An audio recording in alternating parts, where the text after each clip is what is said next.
This is Brother Ron, and welcome to We All Be News Radio and TV, the news-free Dixie for the 21st century.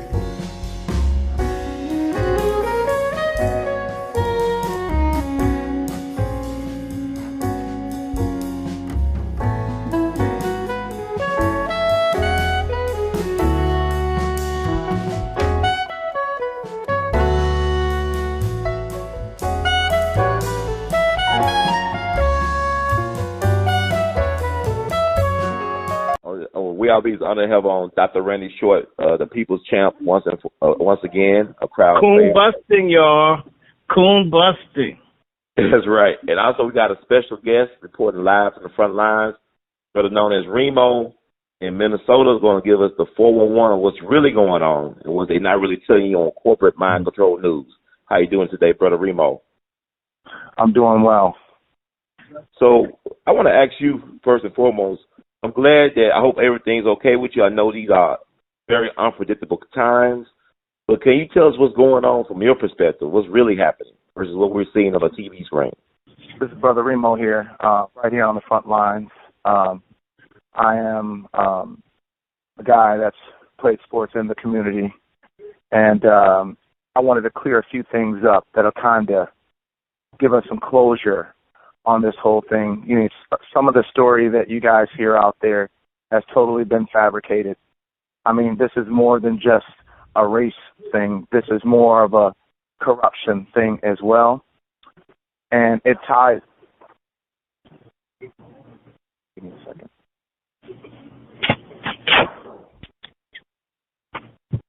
Did we lose it? Oh, Brother Remo? No, you can lose me. Someone's knocking at my door. Oh, okay. But I won't answer. But let me finish the story. This is more, Lee, of... This story is more of the characters who know the police force and they have ties where they're pretty much untouched. I mean, it's you know, let's go off into the point where the story happened. George comes in this store. There's a 14-year-old at the desk who should have been working there. And it's a lot of poor judgment. The money gets turned over to a brother. And George has already eaten his food. And so keep in mind, this store has always taken money from the black community because it's the blacks drive that community.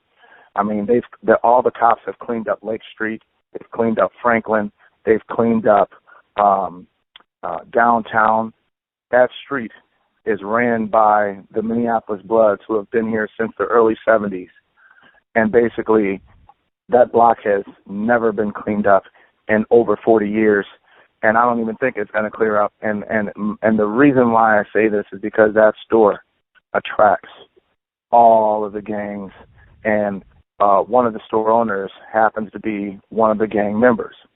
So, but I ain't going to go into that. I'm going to get into where anytime the cops is called to that store, they know who owns the store and they know about what that store provides. What that store provides as far as trouble. And so those cops are already ready, rocking and rolling, ready to go over there, whatever that's going on or what's heard up at that store. Sorry that I was interrupted by some people. I'm sorry. I have a shop that's still open right now, and we're still doing business here at this point. But so excuse me if I cut in and out. Okay. But basically, there's a history, is what I mean here, and there's a connection with the cops and the owners where they use that store as a front to locate the gang members that they need. And I'm not going to go further in the story. Like I said, I fear for my life from what I'm saying, but I want the truth to get out because people are not understanding the story, and that's why this violence around here in the whole city continues. Now, what I do know is the KKK was in town. They burned down all the community buildings, and some of the owners from the COVID, what I'm hearing up here, where they got hit by COVID, they burned down some of the buildings, the people who owned the buildings. And so it was all a front to frame the black community to say that we're burning down buildings when I know, in fact, black folks are not arson. We'll do a drive-by shooting before we burn anything. Okay? And so they threw a curfew out in the street, not informing the public that the KKK was in town, and they threw a party at Powderhorn Park. Now, do your research. This is all black community that I'm telling you about, and it's called the Powderhorn area. They have the city leveled off in different areas. Okay? I grew up in the Harriet area where, there's lakes, things of that nature, but yet that community is joined together because it's almost like a small borough. So you're only 5 minutes away to 6 minutes away from these stores that are in the black community. Now, keep this in mind. They told people to stay in their homes on curfew because the KKK, they wanted the law enforcement wanted to show the power of the KKK because all of them drove up here and hoteled up in a small city called Fridley. I had received a call from my brother briefly that he got trapped in on 46th and Nicollet by a Pump and Munch gas station where they trapped him in, and he was scared out of his mind. And I guess he drove through a barricade because they had the military barricade all the freeways so the blacks couldn't run if they got caught by the KKK. And then they also wanted to make sure. Now, when I state this, I'm going to tell you, the racist part of town in Minnesota is called Dakota County and Ramsey County. That is St. Paul. We're two cities combined. That makes the Twin Cities, St. Paul and Minneapolis. Now, keep in mind, the racist cities never got burned and never got touched because when the KKK came in town, they did the research at the hotels to find out who the black businesses were. See? This is a huge thing, man, that everyone's missing outside of what happened to Brother George Floyd, who got killed, rest in peace. Now, keep in mind, Apple Valley, Burnsville, Hastings, Lakeville, Prior Lake, none of those areas got touched, and that's where most of the racism is in the whole entire city. Anybody that's black that goes across that Cedar Bridge that crosses the Mississippi, you're going to get harassed in Dakota County. Bottom line, there's no ifs, ands, or buts about it. I don't care what kind of car you're in. They see black, they're pulling you over no matter what. Okay? Now, I want to get to a point. Okay? They barricaded off the city. The military helped them barricade off the freeway so that way they didn't know who was burning everything up. Whoever burned up the 3rd Precinct on Hiawatha and whoever burned up all the AutoZones and O'Reilly's all the way down from Lake Street, all the way down to, they didn't really burn anything down in Uptown. They just looted Uptown. See? They did their research. When they came into town, they found out who were the black businesses and what was the black community. They burned down every store in the black community that KKK did. And they did a lousy job of letting everybody know that they were here because they put the curfew out there to keep people from getting killed by the KKK. They were driving around on trucks with automatic weapons and semi-automatic weapons. I seen them. But see, this was what the sad part is in Minnesota. They've been one of the racist parts of the state ever since Philando got killed. And I apologize, I don't watch a whole lot of TV because, I work 14 hours a day. And by the time I get home, I'm tired. Okay? And the thing is, to me, is when my 13-year-old boy calls me and says, Dad, they burnt down the whole city, he was really checking on me to make sure I was okay because he knows that I'm from that community. Now, keep this in mind. I'm going to get off into what that store, Cup Foods, is used for. Now, now I found out some information today, like I said, and I'm going to get to that point. I like to kind of skip around because it's a lot of information. Mm-hmm. This case with George Floyd is entirely about who the police are in that area and what they hear from that area. And they know that the blacks are in that area, and they haven't taken out this neighborhood and cleaned it up because all the gangs have ruined all the small businesses in this area because the crime is coming across the street. People are getting their laptops snatched at the coffee stores at the Black Eye, and so, it's causing a lot of businesses. And not only that, Cup Foods, they're paying people to vandalize businesses that come into the area that are competitors to their business. I mean, they all those guys are IT guys. They have cameras on their stores that can see 7 blocks down the street to where all their properties are. I mean, their family is heavily connected with the state. Their dad was an old drug dealer, and that store was raised off of narcotics.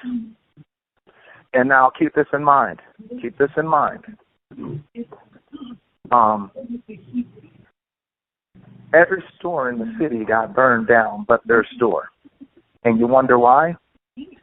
Because they're protected. Okay? Anytime, I mean, I could tell you all kinds of claims from that store.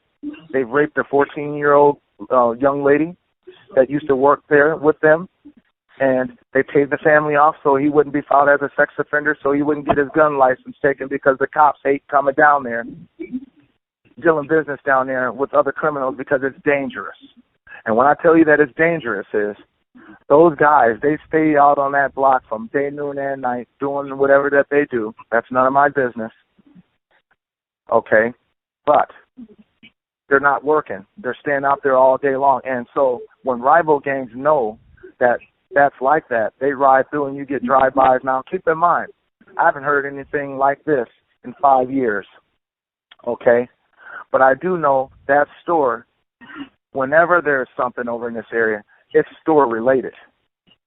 Okay? That is a fact. And so the thing is, since they won't burn down the store because they want you to burn down the store because they got a $7-8 million policy on that store, so they're going to get cashed out either way. And that's what they want. That's what they want you to do. So everybody who wants to burn down that store, don't burn it.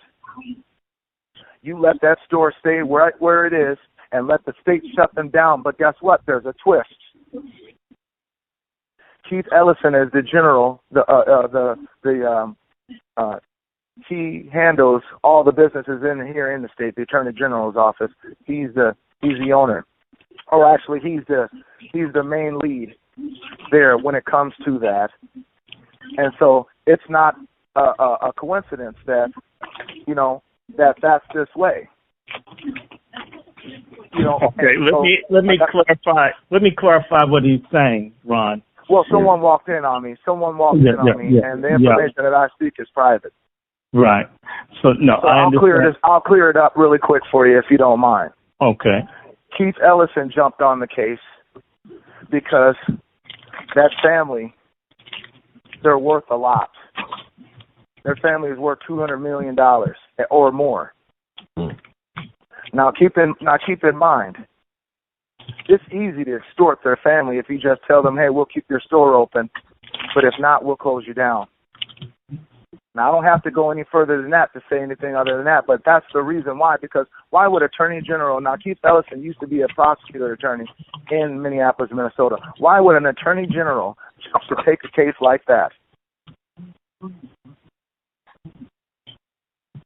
Okay? So that's what I'm trying to tell you. This case is morally. And ask yourself another question. Why can't the Attorney General get those other officers convicted after the chief of police said yesterday that they were complicit? What's the hold? You know why? I'm going to answer that question quickly. Because those police officers in the 3rd Precinct, they use the store owner as a pond for investigations that they need. So they need to keep him at that store, because if that store doesn't be there, it could hurt their investigations on who they have on those people that come in and out of the store. Okay, so and not only that, those cops worked for the store owner on in the summer hours when it's really bad and crime gets really bad in the summer. The 3rd precinct, they're paid from the store owner to go in there and work. Now, so Brother Ron, let me reprise this for the audience. It's not white and black, or it's not just white and black. It's illegals and browns and honorary whites against blacks. In Minnesota and every city in the country, it is not unusual for these stores, often Islamic owned, and sometimes they can be Orthodox Christians. They can be Chaldees in Detroit. These people sell drugs, inferior food. They're gangsters in their own way, and they support the destruction of the black community while they get paid. And they'll hide behind one religion or the other. In this instance, Islam is the religion of choice to manipulate. So that's what you have here. And what I want people to understand, normally when there's a crime scene, they should have shut that whole damn store down. There should be yellow tape and shit, not a memorial. There should be, that whole thing should be yellow taped off. Why haven't they done that? You tell me you're honoring a black family? Bullshit. Bullshit. Now, all those officers should have been questioned. Everybody in that place should have been questioned. Everybody should have been questioned by now already. The owner of that store and his family should be questioned. All of his audio-visual stuff should have been seized. If not by the state or by the city, by the feds. And the same problems that exist in Baltimore, where Freddie Gray was killed, or where Big Mike, it's the same people, the Arabs, selling drugs and Lucy's and all this kind of stuff. In fact, the owner of this Cup Foods was the one that made the call. It was an execution call, the same way an execution call was made to Pantaleo to kill Eric Garner. There's no secret in this. So the black community is oppressed not just by police, but by foreign narco-terrorist gangs in Chicago, everywhere. And our people are going to have to fight for our lives against traitors and foreign invaders. Now, I want to give you a good story, and you've been lied to by the news. Remo and I have a mutual acquaintance, or actually a mutual friend. Brother's been very good. In fact, he's a listener to your program. This man, just a few days ago, had a delivery of gasoline. KA Transport had a driver. His name is, let me pull his name up.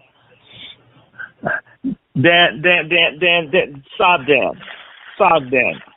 He's the gentleman that they said was in a tractor trailer trying to run over black people in Minnesota. And in reality, this man had just delivered a fuel to a black father and son owned business that's a friend of the community. They ain't selling dope and drug paraphernalia out their place. And this man got attacked. He was confused because there were people on the highway. He managed not to kill anybody, but they've made it out that he was trying to kill people. And they threw him in jail. Now, I want to say something to people. A lot of black folk get excited as if the system is going to avenge them. When I saw they arrested this white gentleman and he hadn't hurt anybody, I said, that doesn't make any sense. They don't arrest whites that kill black people. Why are you going to arrest one that didn't kill anyone? I didn't know anything about it. Since it doesn't make any sense. If you didn't hurt anyone, how can you be put, and then you got beaten. It seems as if you would have charged the people that beat you. Instead, they picked up this man. He's a good guy. And they have him in jail. And I'm against lynching. I don't care if it's a white person getting lynched. Here's a person that's risking his life to help a black business during this thing. and his reward is that he gets put in jail, and folks want to kill him on a lie. George Zimmerman's going to live to be 900 years old. The Coons have it that way. The guy who killed Big Mike will live to be 10,000 years old if Coons had it their way. The guy who choked Eric Garner is going to live to be 1,000 years old. But let somebody, it's interesting how they do this. The media will throw a white victim to black people as a detour, as a decoy to fool and manipulate us, and that's what's happening with this man. They need to let this man go. We don't want only folks who are trying to work with us getting persecuted. And he got beat up by white folk. Are you hearing me? Mm-hmm. Yeah. So they're deliberately creating situations, making it seem as if black folks won the victory every time you see something go up in smoke. They're asking who burnt, why they burnt, and they call us all black. And I see mostly white people. It looks like it's a rugby game in London, and they're calling it a black mark. I mean, what the fuck? And where is everybody? In fact, I just saw something. What's his name? Sandy Rubenstein. Mm-hmm. The lawyer that was accused of gang raping. One of Al Sharpton's lawyers. And Al Sharpton's on his birthday. Sandy Rubenstein, look it up. He beat it. He's Jewish. Of course, a white man. You show me a case when a white man's ever been convicted of raping a black woman. I research and read all the time. I've only run across one case. And in the 50 years I've known how to read, I've only come across one case of white men being convicted for raping a black woman, and that was in 1956 in Mississippi. And the reason that they got convicted for rape is that they didn't kill her. Mm-hmm. So this Sandy Rubenstein was right up there with his fist in the air talking about no justice, no peace. I guess he thought justice was her leg should be cocked open and no peace if she took his ass to court. Mm-hmm. So Al Sharpton, a snitch, a gangster, they're all moving in. You see Curious George, what's the one? Crump. He looks like Curious George. He does. All of the same players that were working under Obama to get Hillary Clinton in off of a race war, they're back. I don't buy this shit. Black folks aren't so organized that we can have protests in 50, 60 cities at one time. This is outside money. This is Soros money. This is Antifa. This is right-wing Nazi money. This is all kind. It's not black people. Look, I want to remind a lot of folks because, it's true. Trump says there's no racism in the country. He's wrong. Trump says they start looting, we start shooting. I don't agree with that either. There are range of people I don't agree with. However, on the left, there's been a dream, a fantasy, going all the way back to 94 years ago, or it's been the last 100 to 94 years, where they had the first Communist International, and they started talking about a black republic in the southern states of America, where black folks were just 5 states. And what they were talking about is a revolution in this country in which black people would be used as basically a condom, body shield. I mean, we would be slaughtered for the white LGBTQ commies to take over this country. That's how they'll deal with the racial issue. Get black folks to be the front line of people who would be shot down and massacred in a racial civil war. All the blacks would be killed, and the whites on the left, the liberals who hate our guts, who are killing us with abortion and Depo and GMO, they're unlike the Republicans. We would be dead. We would be slaughtered. We would be exterminated. And people, they built monuments to the heroic black people, and we don't know how so many of them died in the war. We're going to get used like toilet paper and Kotex and suppositories. And we need to open up our fucking eyes. I am not saying I hate police brutality. I hate being ruled because of my skin color. I hate my lack of self-determination and sovereignty. I don't like not getting my share. I want 2 damn reparations checks because I'm as Indian as I am black. However, I'm not going to die for a bunch of Khazarians and other deviants who want to take over the country. They have a war with the Anglos, and they'll use us.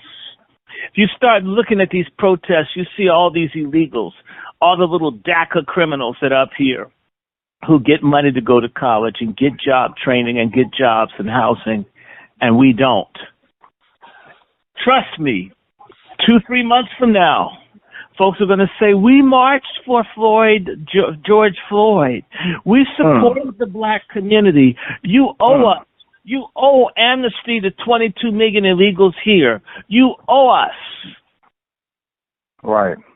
We aren't going to get a fucking thing out of this. Y'all want to change? I got something that'll blow your mind. Boycott. Don't spend your money with these people. Don't trade with these people. Leave their asses alone. The businesses are already collapsing in this country. All we have to do is have ourselves together like the walls of Jericho. The shit will fall down, and we can walk through and pick out what we want. But if we try to go in with this bullshit where they will push us out front, I'm going to say one more thing. I'm going to let you go, Brother Ree. Down in St. Louis and in Ferguson, the same Antifa, I call them Clantifa, those leftist Nazis, they don't have an agenda for black people. What the fuck have they done for us lately? Let me tell you, what they would do in St. Louis, there'd be a protest and they would go and throw bags of doo-doo and water bottles with piss on it, and the white cops would shoot into the black people. Black people are still being killed all over the St. Louis, St. Charles County area. They're dying in Los Angeles. Mostly whites, Hispanics, and Asians rioted in Rodney King's trial, and the black community is being punished for the last 28 years. Look, they're going to burn up, get all the credit for not being racial, taking the proper stand about Black Lives Mattering, and we'll be left holding the bag when the Nazis and the cops and SWAT and ICE and everybody comes. We'll die for it. It's like Elvis Presley all over again. We'll be the originals. They'll make a race record, or they'll make a cover of it, get all the money, and we'll get all the pain. When are we going to stop being the bottom bitch of white supremacy and honorary white supremacy and have our own thing? And I, again, say as a distant relative of Emmett Till, I'm understanding. As a close friend to Malcolm Shabazz, beaten to death, March 9th, 2013. As a distant cousin to Freddie Gray, I'm tired of the death. As some kind of extended family member to Satterwhite shot in North Charleston, and to distant cousin to Mr. Battle shot by cops down in Gastonia, North Carolina.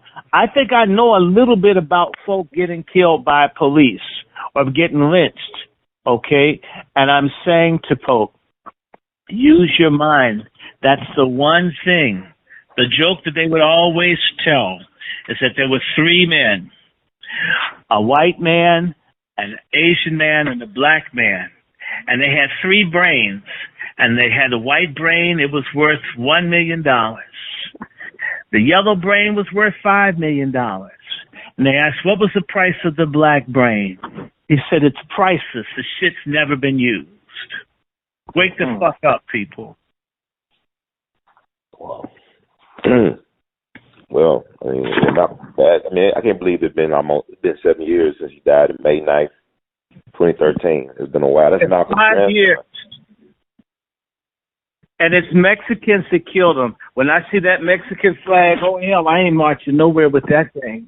That's like a little pirate skull and bones shit. I see that. Oh hell, I think I'll stay home and watch some Hulu or something. I can't be caught up with that. Well, you know, like you speak of Al Sharpton, I know there's been criticism among people I talk to about the lack of black leadership at this time of crisis for black people, for black Americans.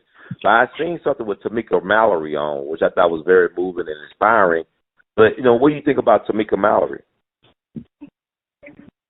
Well, Al Sharpton is to Tamika as Berry Gordy is to Diana Ross. Okay. Oh, interesting. Yeah, it's just like that. So, and speaking of Brother Malcolm Shabazz, just had the birthday observation of Brother Malcolm X.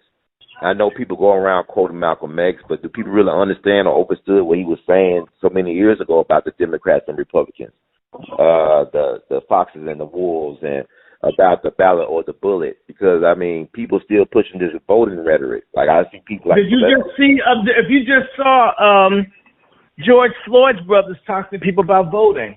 What they got to do with anything? You know what? The best thing that happened, if you look at how people are somewhat paying attention to black folks right now, you know why? Why? It's because they anticipate we're not going to vote. See, look, how much money will they make at the racetrack or at the casino if people stop going? Right? They're going to start having better food. They're going to have a buffet at the casino now. 2 for $1.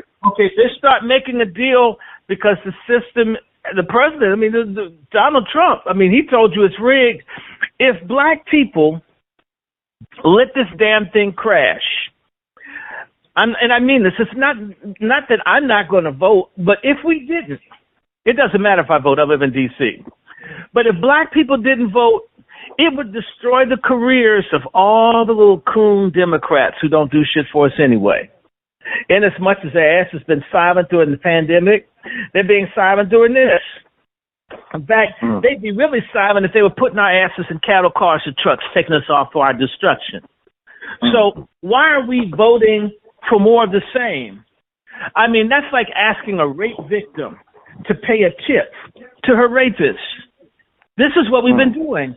Why don't we have our own parties? Can't we have I told people, I know you hear this from people criticize me, Brother Ron. They say I'm a coon. I said, no, I would join an all-black party. I don't care if we won nationally. If we could win locally, we'd start somewhere. But you know what? These people who want you to vote, they want to be included.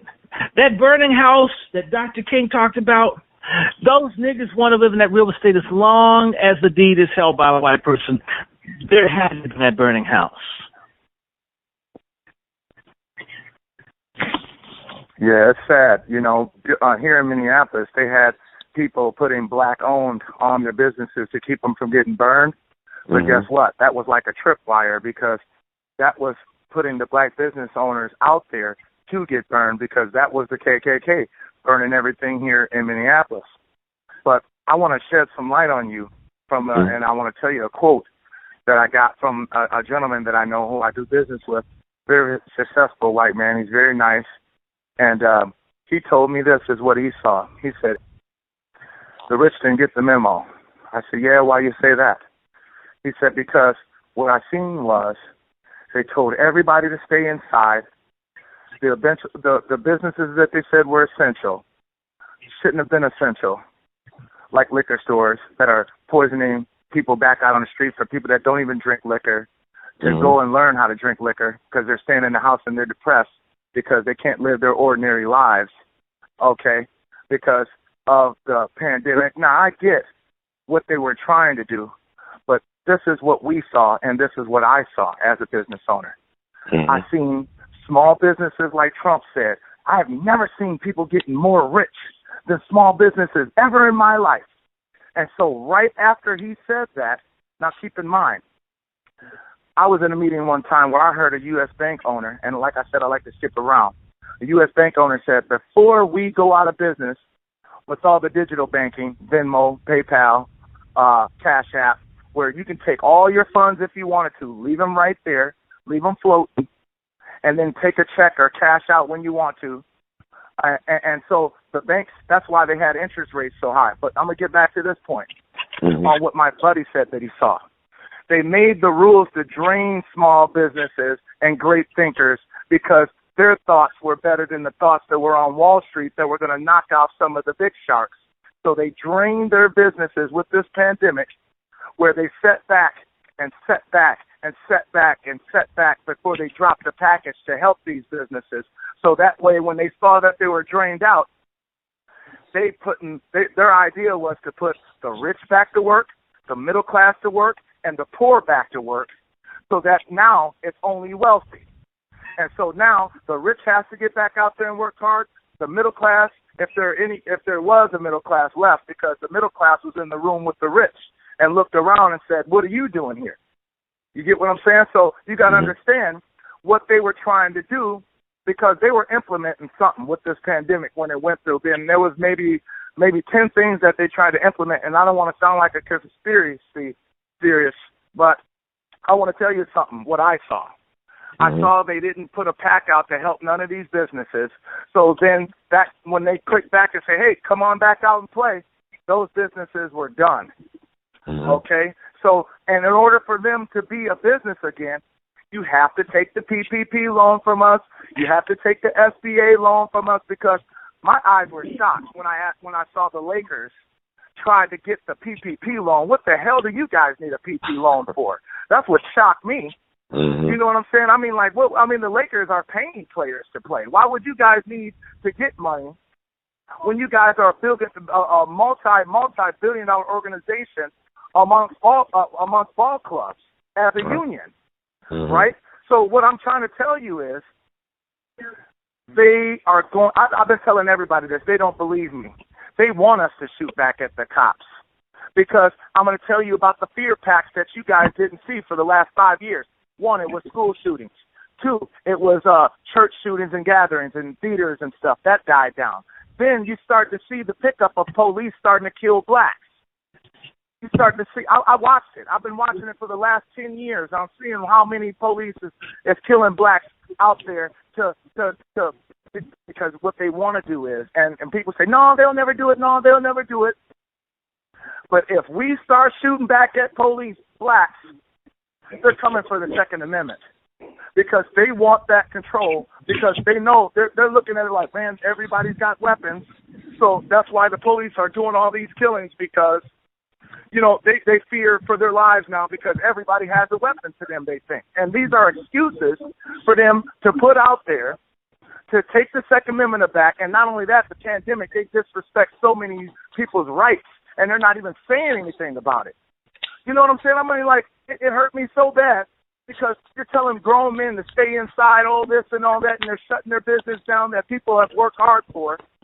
And then you see, and like I'm saying, all my friends are getting mad at me saying, "Oh, man, that flu and everything is real." But whoever said that it's called the COVID? Because they said it's the COVID.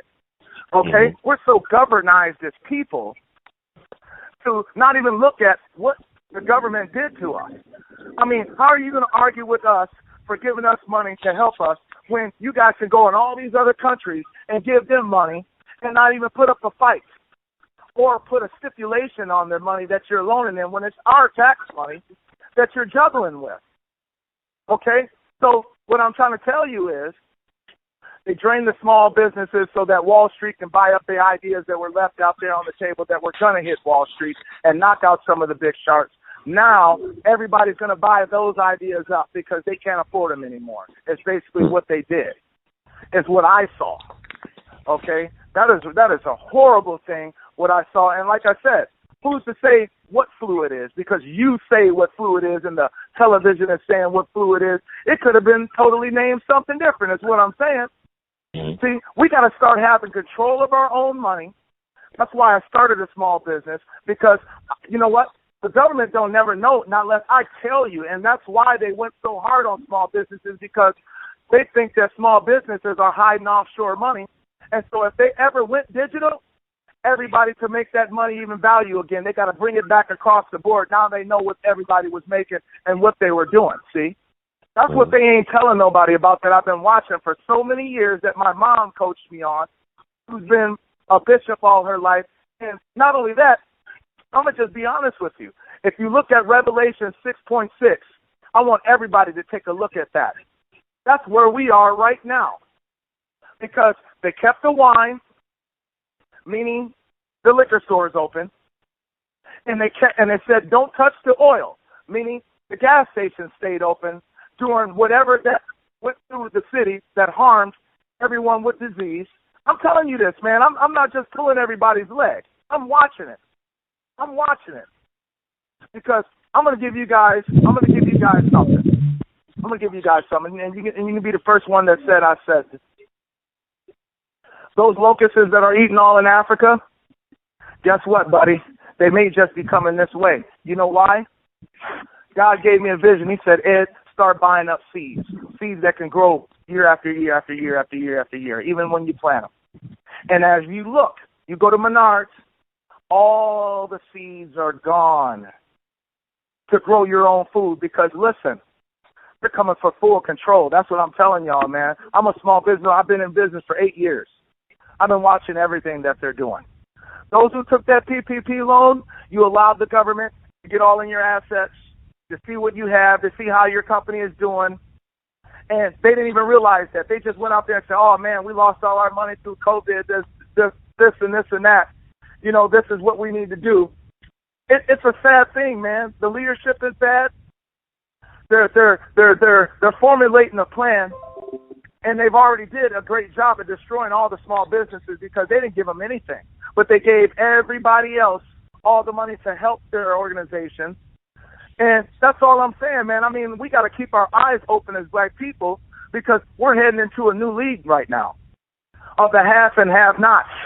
And that's what we're in. And a lot of people got caught with this pandemic with their pants down because they didn't have any funds to feed their families. And you see a spring in crime that went up because of that. And so, black folks, we got to start saving our money. We got to start investing in real deals that's going to help us out here. You know what I'm saying? Quit buying all those cars with your money. Quit buying all these clothes with your money. Supporting other businesses that don't help support you back. Where I put my money is, I put my money to where my money is making me some money, and that lets me know that I'm moving forward. I'm not going to ever invest my money in cars because if you see right now, when that pandemic hit, all those cars didn't mean a doggone thing. They couldn't even get a sale, all those dealerships, man. So that lets you know material stuff doesn't mean anything. You better find something greater that's value that's going to catapult you the next time something like this happens. And that's what my message is to the black community because we're smart people. They want to believe, because look, I've been black since 1979. Can't nobody tell me that.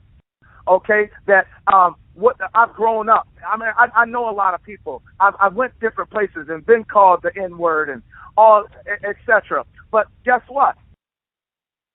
We can't keep turning the cheek because we're running out of cheeks. They're starting to hit butt cheeks now. They're starting to hit lead cheeks right now. Okay, when we're talking about how they're treating African Americans. You know, I mean, like my mom used to tell me, I was a great student, but my mother used to tell me, why are you acting out in history class? Because I'm not going to allow a teacher to say I'm an Afro-American, okay? While you're telling me a Helen Keller story where those Jewish people went and robbed our temples and turned around and laughed at us because of our ideas and what we had established as people, and then they want to say, oh, we're the Jewish people now, when in fact, if you go to Israel, you look over there, everybody's got dark skin. So that's what I'm trying to tell you, man. We got to get control of our minds. We got to start thinking for ourselves as black people. Because you know what? When I go to Chicago and I go to other places and I wonder if things have changed and I'm seeing brothers just mean-mugging brothers, that hurts.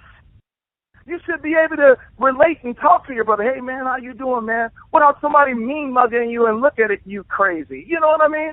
So what we got to do as black people when we see this, and we see corrupt cops do what they do, because I really want to tell you guys, in Minnesota, when that Muhammad Noor cop, that Somalian cop, killed that white lady on accident, right? Because he got a call that, there was a burglary going down, and she ran through the alley to knock on the window on his car, and he accidentally shot her. I'm going to tell you what happened. What that says to us, and when we see Brother George Floyd get killed by Derek, that bad cop, that says it's not okay to kill white, but it's okay for white to kill black. That's what it says to me. Because you know why? When that Muhammad Noor dude killed that white lady, they got him in custody faster than they can figure out the investigation. Okay? But when this happened, all they're doing was they were flipping pages. Oh, my God, we have to see what regulations did he break in? This and this. See what I'm saying? When film tells all, it doesn't take three men to take down one guy. So that's how you know there was a story fabricated from that store.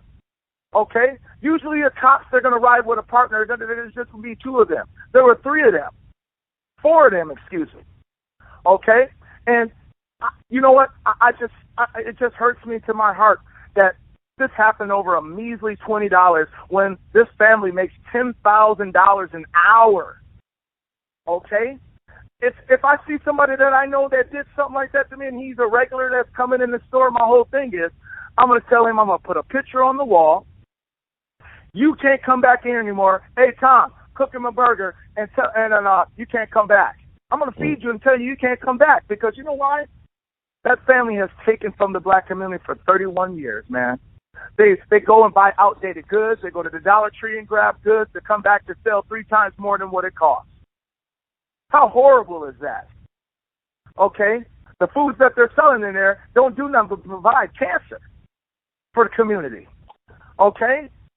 That's what corner stores are. All the Arab cats, all they did was come to this country, jump in the middle of everything where the black community is at, and put a store there to give them cancer with all the foods that are not even great for you. Okay? So we got to start thinking, black people. We got to start thinking. We got to start seeing what's going on out here. Quit living your life thinking that we have a future. It's our job to make a future. Ain't nobody going to give you no future out here. Okay? And we can't keep riding the wave. Okay? We got to come off of all the government assistance. We got to do all this stuff and show and prove as black people that we are creators, we are venturers, and we are entrepreneurs. We need to show all of this. Okay? We got a lot to prove. Okay? But guess what? They structured this company, they structured this world for black people every time when they say, oh, drug dealers, they need to get a job. Okay, they make it seem like we don't have any way to rehabilitate here. And they do that because this is what they did. When you become a felon, they treat you like animals. They put a tag and a number on your ear, send you out in the wilderness, wait to see what your conditions are. When they feel like you've broken the lines and you went across the lines, they come and snatch you up, check you out to see if you're still living, and then they throw you back out there. Right? But my point is this. Why would 4 police officers come take down one man like that? When he was by himself, he wasn't resisting arrest, okay? Something played a part here, a fabricated story. And that's the story that's not really being told. But my thing is, black people, we see how they treat us. They say to us, oh, we don't like your style, but they want to dress like us, listen to the music we listen to, but then they tell you something else. We got to start paying attention. We have to. Because, like I said, I'm young, but I've been watching. I've been watching how the world is turning. And it's turning real cold for the black man because every time we work hard and we go to the bank with that hard check, we always come up with insufficient funds on every corner. And that's why you see the frustration. That's why you see the frustration because we can't go past go and collect $200 without going to jail. So that's all I'm saying, man. They're not letting us grow, and something has to be done. We got to start putting more minorities in those suits. We have to, because you've seen how the presidency went. They just walked in there and stole presidency. And I can't believe that a lot of people voted for a guy that knows nothing about politics. Okay? And then they're sitting here, oh, he's doing a great job. He's doing a great job. And I'm not going to lie. They didn't let Obama pass a whole lot of stuff for you to see what we needed to see. Y'all should have known that. And y'all blasting Obama, and a lot of people blast Obama. I'm not blasting Obama because he's black. I'm just saying, that was a pawn for them putting Obama in there just to keep the black man calm. We should have seen that coming. Ain't no black man gonna come in there and go in there and really do the right thing without no resistance. So that's all I'm saying. You know, it's just been a horrible thing for blacks, man. And I don't blame the reason why things the way they are. And it just hurts me, man, that I'm in Minneapolis and it had to happen here from just one corner and affect the whole entire world. That tripped me out. Well, Brother Remo, let me ask you this. Like, what is it about? I heard some things online, like it's like fake news. 50% of the stuff is true. But what about this thing going around with it saying that George was well acquainted with Derek Chauvin and that he was a part of some type of counterfeit ring with Derek and his wife? Well, Derek worked at a restaurant, and so did that cop before he became a cop. They knew each other from there. Once Derek became a cop, George got into a few domestic calls with his girlfriend, and Derek has showed up a few times on a few of those calls. And that's the relationship that they have where they know each other. And so 9 times out of 10, you hear a brother beating on any kind of woman, you're already going to have in your mind what you want to think. Okay? And that's what I think what these cops need to quit doing, because when they take your IDs and they pull you over, they scan your whole history. And then even if they don't know you, when they see what you've been involved in, that allows them to react the way they want to react. No, you need to feel like you're greasy. Girlfriend white? Isn't she a white woman? She's a white woman for sure. She's a white woman for sure. And that's part of it. Now that's the piece they need to put up. He's been swirling, and people swirl like they've lost their mind up in places like Harrisburg, Pennsylvania, here in Kentucky. I mean, the black man thinks he can be with the white woman without consequence because of Virginia versus Loving. And so, Brother Ron, remember our early conversations, I was warning people there will be more people killed for being an interracial. Black men and women will be getting killed because they just have to be laid up with someone that looks different from them. And I'm not saying you can't love who you love, but you will get killed by racists who can get you. Asians don't want you with their women. Latinx don't want you. That sounds like some damn jacked up Chinese technology, but I'll say it. Latinx don't want you with their women. Indians don't want you with their women. Chinese don't want you with their women. And then half of our women want to be men. We got to figure something out. We got to go back to being black men and black women and wanting each other again, because a lot of folks are going to get killed. They really think that everything has changed. So, you know, if a brother, the biggest noose hanging around the black man's neck isn't the rope, it's his penis when he wants to be laid up with another group of people. And sometimes they're going to start killing folks that are interracially gay couples, too. They get dogged, too. People don't like you swirling with them. It doesn't matter whether you see everybody as a human being and I'm just a human being. I mean, the Jews felt like that, too. They got the big-ass shower, too, over in Germany, being human. Being ignorant, being stupid, being in your feelings with the song, no one, no way, can get in the way of what I'm feeling. Well, then die, dumb black people. Get killed, get beaten. If nothing can get, no information or facts can influence how you look at things, then suffer the consequences. I'll just point you to the Proverbs and Psalms. We're talking about wisdom, walking down the street, begging for hearing. And when you don't hear, I laugh at you when you come at your calamity. A lot of black folks are going to be made laughing stocks because of who they have to lay down with. And I'm not saying that there's no good white man or white woman. I mean, even for you LGBT, I'm certain there's someone that's nice that cares about you. But at the end of the day, if they're not prepared to point a shotgun at their mammy and pappy and their cousins, then your ass is on your own. Like the little silly ass black woman with the perfect white man that took her to a pool party and they drowned her ass, took her money in her car, and nobody got in trouble. Or the two little nasty little white black guys who just had to screw white girls. And the white girls said, we're going to smoke weed and play video games, and they murdered them. And the white kids up in Illinois had sex on top of their bodies in some kind of satanic ritual. See, you're just thinking about your vagina or your clitoris or your nuts or your penis, ignorant black folks. And these people are thinking about land, space, eugenics, all of this. It's a far more complex thing. We operate on a very primal, elementary level when we deal with other people. We're very complex with each other. I don't like your braid of hair. I don't like the kind of shoes you have. I don't like your color. I don't like the mole on your eye. I don't like the shaped booty you got. I don't like the way that your fingernails look. We're very, very complex with one another, but we're so accepting. Certain people, most people have xenophobia, but they hate the foreigner. We've got xenophilia and fratro and sorophobia. We don't like one another and love everybody else. You wonder why things are so jacked up. I agree. Stop being stupid, black folks. In fact, we can't say for you, because y'all that want to be dumb, go ahead and get COVID. Get out of our way. Get up. You'll be one less person to have to worry about. Like Harriet Tubman. I wonder how many people she had to pop in the head and put in the ditch so they could get north. And it's always been that way. The threat of life and death over people who couldn't make up their mind which way this is going to go. And it's not about moral suasion.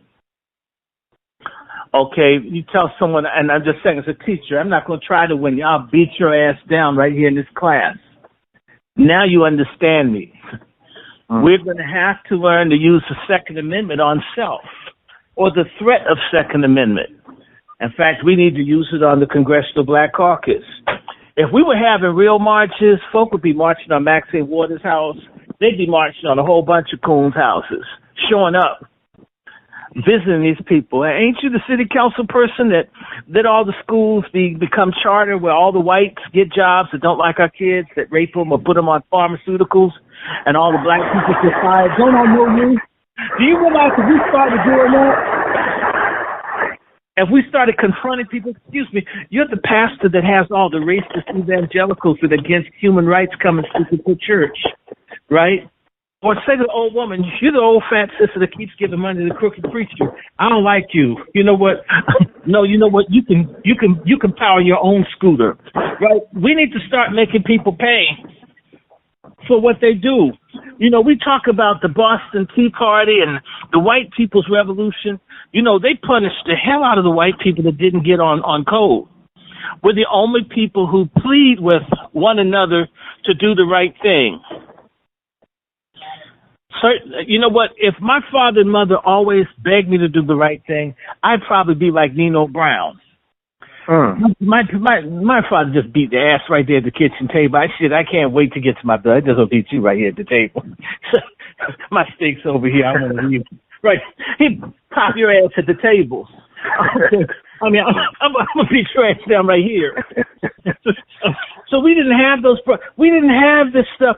There's no such thing as democracy when it comes to survival of a group. Well, I'm going to democratically decide to go out with the Grand Dragon's son. He's so fine.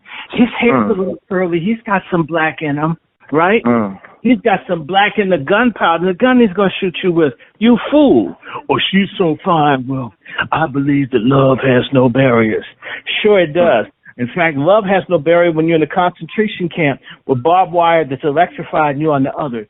Our people need to stop being told you can make a choice. You're not free to be stupid at the expense of the group.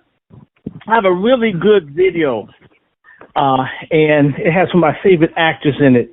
And they were these Norwegian resistance people fighting against the Germans, and they had a snitch who was for the Germans, who wasn't for his own people.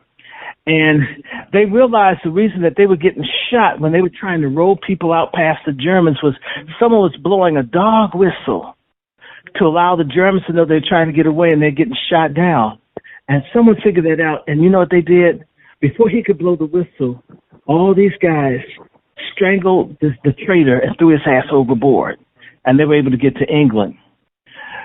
We're not really serious about our freedom until we're ready to punish traitors and make traitors tremble in their boots. Okay, some people just committed to the black community. They're going to look out, they're going to help the poor, they're going to do whatever they can to help people, no matter what. And that's a duty.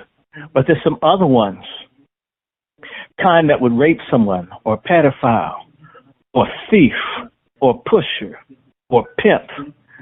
Those folks will only understand getting beaten to next week.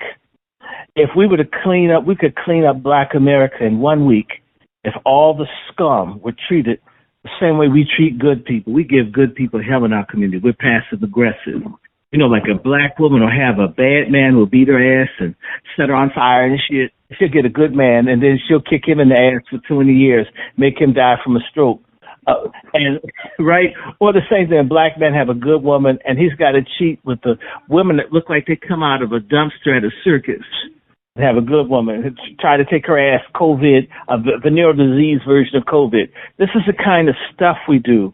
The time must come where the criminals in our community are punished not by the white man's law, but our laws. The reason other people can come together is they got some codes they get on, and they don't cross it. When that Somali man blew that white bitch away up in Minneapolis, you didn't see the Somalis coming out condemning him. Their ass is more silent than a church mouse that had eaten a box of Decon. Our people need to stop rushing to condemn our own people. We need to handle it quietly. And at the same, I'm just telling you, tomorrow, a lot of this stuff would stop. The same reason a lot of black criminals do the stuff that they do, it's the same reason the white supremacist does what they do. A white supremacist, like the one with the bow and arrow that got his ass beat, he thought white America was behind him. Well, first and foremost, white folks will get behind people with bow and arrows. It reminds them of Indians. Now, if he had a gun, maybe the NRA or somebody would have done a little promo or public service announcement for his ass. Mm. But that same white supremacist just knew. Dylan Roth knew that most white people were behind him. That's why he killed those people. He figured white people would back him. Well, our black deviants, our criminals, our rapists, our trannies, all the people that are doing what they have no business doing, sense that a significant number of black people have their back. And they may be right. There are many of us that tolerate their filth, their stool, their scum, their bowel movement, their excrement, their feces, their effluvia, their nitrogenous waste. And it's a discredit to our race that we let our knuckleheads and our thugs and our tramps and our skanks define and run wild. We have to regiment them. And ugly, in a nasty way if need be. You know, poor white people do not hang out in rich white areas. You know why? Because rich white folks will stomp them. They're not going to tolerate it. Poor white folks quietly stay in their redneck areas. Now, black people who don't have necessarily the same disparities in wealth, once you get past the bottom 15%, most of us don't have shit, myself included. But of us 85 to 90% of blacks that don't have shit, we should force the other ones who are broke to respect us. And unfortunately, until we get to that point, I'll say this and I'm going to shut up. My father grew up in the projects. Those projects still stand. They're called the Langston Terrace Projects, built in the 1930s. Those projects were so nice, they were featured in national magazines. It was all black. No one white lived there. Do you know that if you had roaches, the black people would throw you out? If your kids didn't go to school, the black people would throw you out? If you did something like piss on the sidewalk or doo-doo in the hallway, the community would throw you out, not give you 30 days. They would hit you in the head with your stuff from the window of your dwelling. They didn't want to live in nastiness. Just because I'm black, I don't want folks whose dogs doo-doo in the backyard and they never clean it out. You know, the dog's got doo-doo calcified between his paws. I'm talking about, I've lived in some black areas. It's not everybody, but it's a type of black person. They won't cut their grass. They have a birthday party for their 3-year-old and they're giving blunts to the babies. This kind of garbage, they didn't tolerate. They'd come down on you. We don't want it. If you want to be a freak, there's a red light zone. Go there, chase horse somewhere, but don't do it where we live. They have a saying, only a pig shits where it eats. I have to ask a lot of black folks, are we people or are we pigs? So we let certain sorts of filth and garbage and confusion. You go in a black neighborhood and the people play their damn music so loud on the cars that are going to be repossessed. You're almost glad the repo man comes so you don't have to hear their bad music. Why so loud? Why so out of control? Why so disrespectful towards everybody else? And this is sort of where black men need to come in, step up, and put some order. And black women, too. And that order includes, what we eat, how we're living. We've got to go on the offense to gain our health and our sanity and at least control the spaces that we have. The explosion in black homelessness is proof that having something beats the hell out of having nothing and nowhere to go. All right, yeah, these are great points. I'm glad we're having this discussion because there's a couple of things I want to point out and make people think about. The George Floyd and Derek Chauvin situation, and it reminded me of OJ because OJ is very active on Twitter. He talked about his surprise that the people are seeking the opinion of Mark Furman on this situation with George Floyd. And we know that Mark Furman was known to have a relationship with OJ in terms of he came to the house a couple of times for, I guess, some and he had sex with Nicole. He was screwing Nicole too. Yeah, so it was a personal thing. He kept on violating the crime scene, and a lot of people don't even understand how it really was almost 30 years ago. Then you go back to the Emmett Till thing, which would be the 65th anniversary of that happening in August of 55. It would be the 65th anniversary of that in 2020. But there was a interview done by the Jackson Clarion Ledger back in 1985 on the 30th anniversary of the Emmett Till lynching, and they found Roy Bryant, the ex-husband of Carol Bryant, back in the Mississippi Delta, own a grocery store that serviced black people. But most of his customers were black in the Mississippi Delta, where he was driven from with his brother J.W. Malum after the trial. They did a confession in Look magazine, and he said something that it stuck with me to this day when I first read that article. Basically, he said that black people today are not afraid as they were back in the 50s. But the problem is they do not know. If they knew who I was, I would be a dead man. So to me, what good is to have courage and to be brave and not have knowledge of self or any type of awareness of the system that you're dealing with? Mm-hmm. And that's a question for all the dumbass millennials. Ask that again. There are a lot of dumb fuck millennials. It's not all their fault. I'll get back.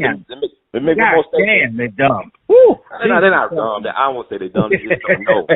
but they don't want to know. I'm a teacher. These people don't want to know. Some of them, they're gonna learn when their parents don't want to know. Their grandparents, a lot of them willfully ignorant, or they just want to be. I mean, they just. Now you talking about the boomers? Then you talking about the people my age, the ones that are all on crack and silly. But I want to say something. I want to say something about the Bryants. That wherever they went in the South, even racist white people didn't like them for killing Emmett Till. That's why he ended up back in Mississippi. Nobody white would have anything. Even racist white people hated their ass. You know who would forgive them? Black people. Probably Alveda King. Alveda King. and probably the King family, would come in and take photo ops with them. See, we forgive people. They can't forgive one another fighting over their father's drawers and all the stuff that they're doing. My God. And I saw Bernice. She looked like Dr. King with the weave on today. She got some strong genes in that family. But, also I want to add this, too. I think people, we such an ahistorical society.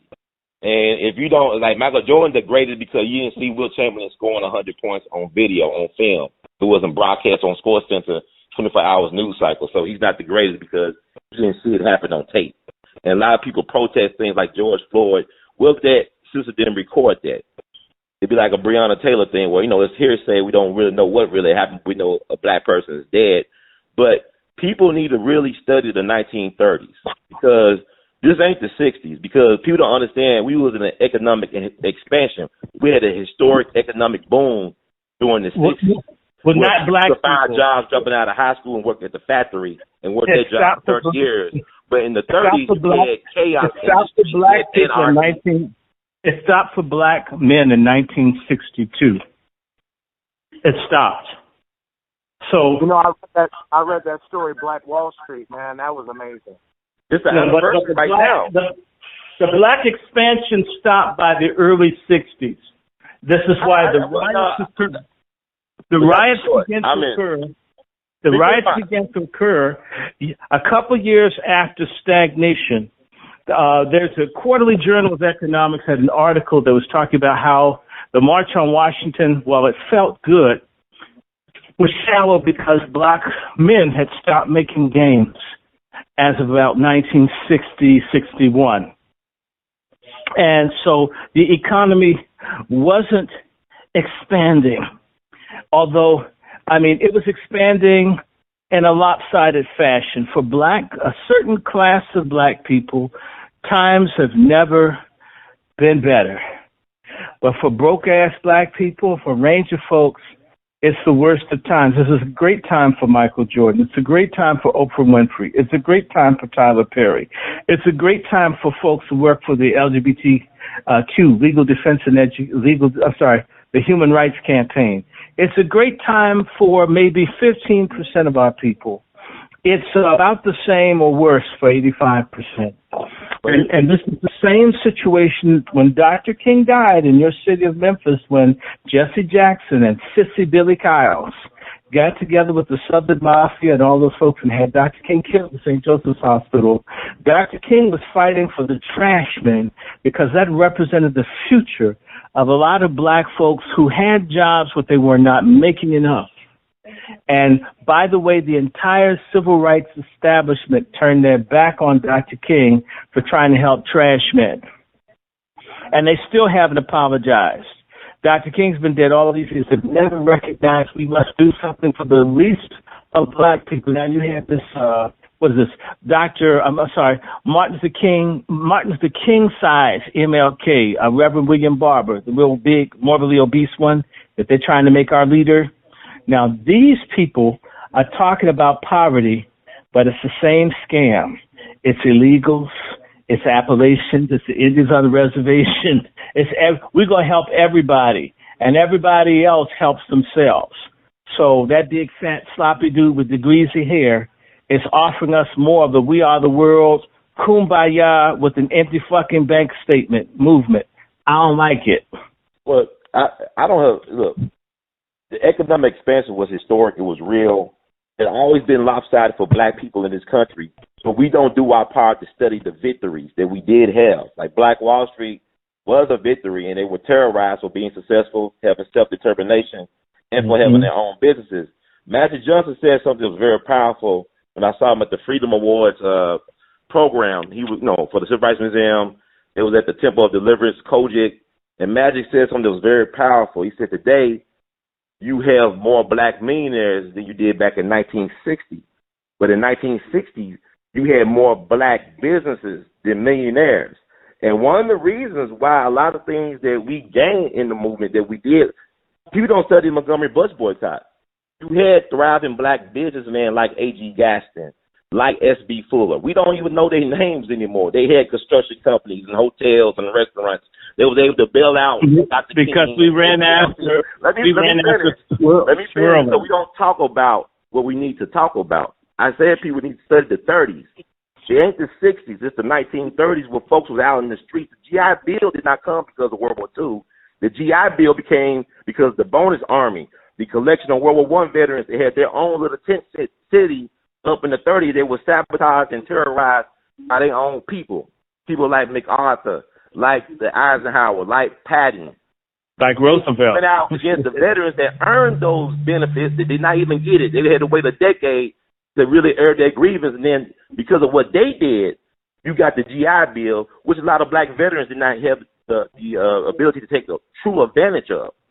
But what I'm saying is we got to stop. We got to understand that black folks had to answer for decades how to deal with the police.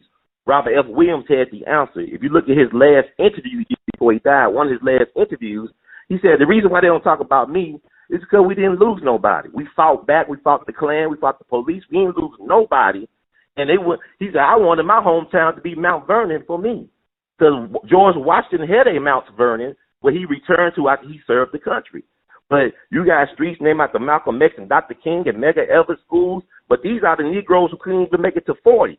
So they traumatize you with the names of King and Malcolm and Medgar, saying that you better know your place because you won't make it to be a full man. You won't allow you to make it to 40 if you take a stand like George Washington or Benjamin Franklin or Thomas Jefferson. So what I'm saying is we got to stop, we got to stop selling each other short because we've been cheated after knowing who we really are. We don't talk about the right things. Well, it's the condition.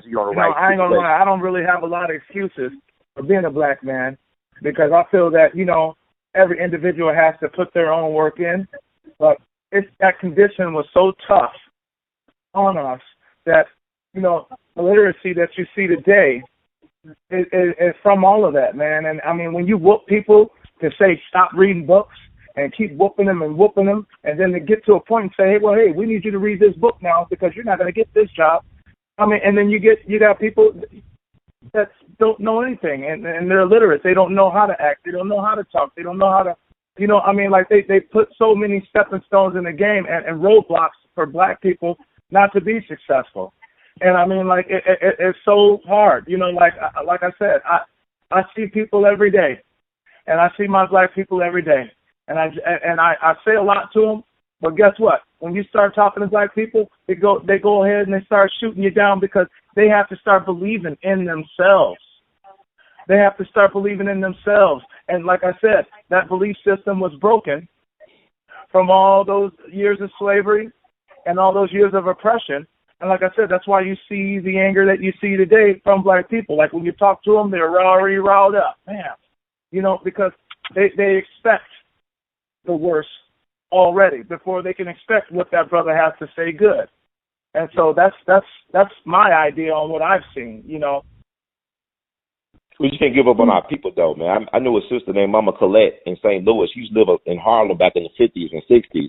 She talked about how she used to see Malcolm X on the street corner talking all that stuff, getting out the subway and on the subway. She thought he was just wasting time talking all that stuff.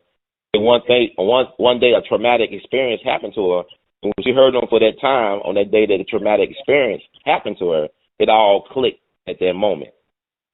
So you can't give up on our people because we've been conditioned to be this way. Like I said, this is the anniversary of the Black Wall Street massacre, where they dropped bombs on people from airplanes, where the Gap Band, they from Greenwood.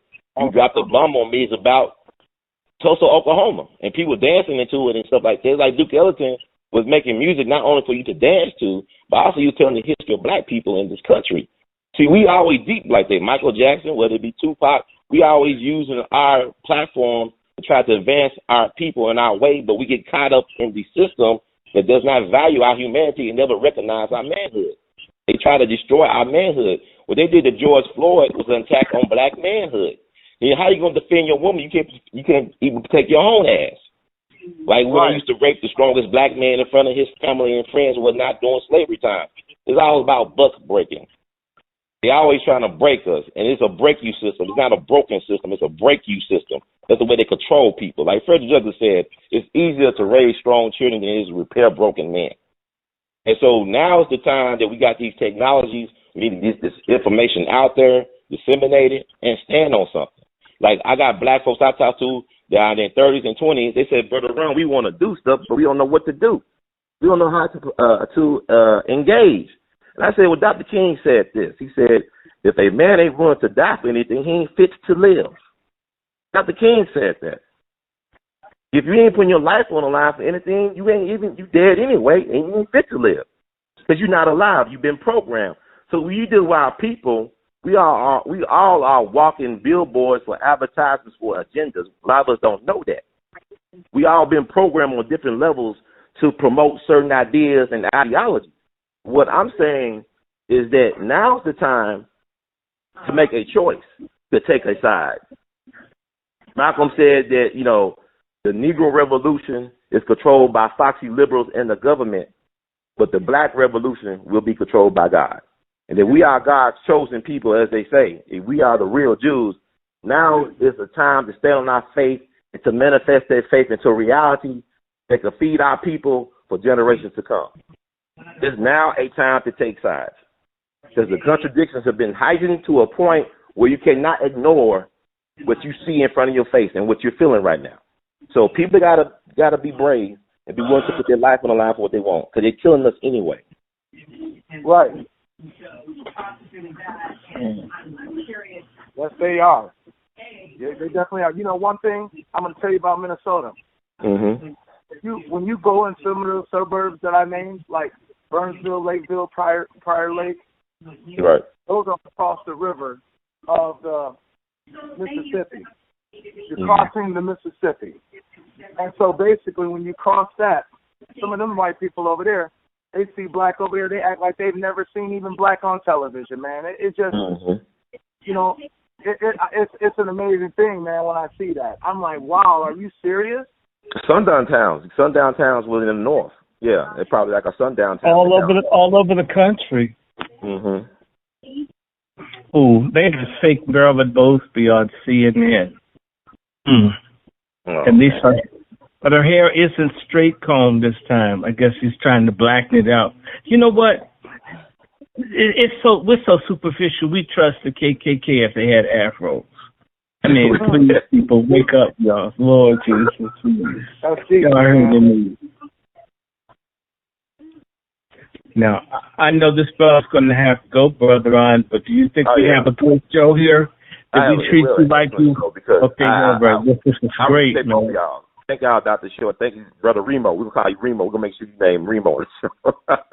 Yes. Got you editing. But I want to thank you for speaking your truth, man. The people going to really receive it. We need to hear from people like you, and we're going to keep you prayed up, and may the righteous ancestors keep you protected, and may you keep on stepping out in your truth and walking your truth, and sharing that love of empowerment. We right behind you. We all around you, man. Thank you. And drop this off. I want to link to this.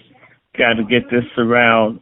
And Brother Ron, if you know anybody in law enforcement, they need to investigate that cup foods thing. There's a story. I want you to put this out there if you can. We're boycotting, cup foods. We're boycotting them, and we want the African American people to stop shopping with those people because they don't care about us. Mm-hmm. They're waiting for so we definitely putting that out there. Thanks. Yes, thank you so you. much. In the words of Great DeGelton, we love you madly. Keep on producing and pushing and stay protected. All right. All right. You keep yourself white. I'll be in touch. We will. Thank you. Okay, bye.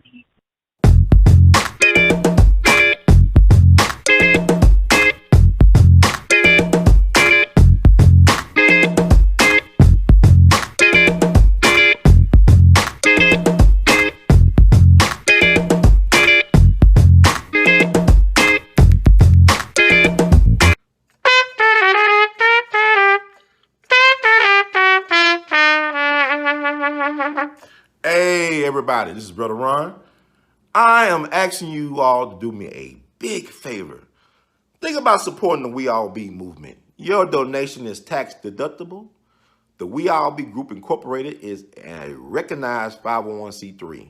And I'm just asking you all because I want to keep on bringing y'all quality work through the way that I know how to do best. And I'm going to sing my praises and toot my horn. A lot of y'all were not hip to Dick Gregory until Brother Ron brought him on the We All Be platform, until that Django review we did. Y'all seen another side of Judge Joe Brown, and Judge Joe Brown's message has been amplified. But it was We All Be that brought Judge Joe Brown to y'all back in 2014. And so many others. And we covered so many things. So help us out so we can help you all. Peace.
Bye.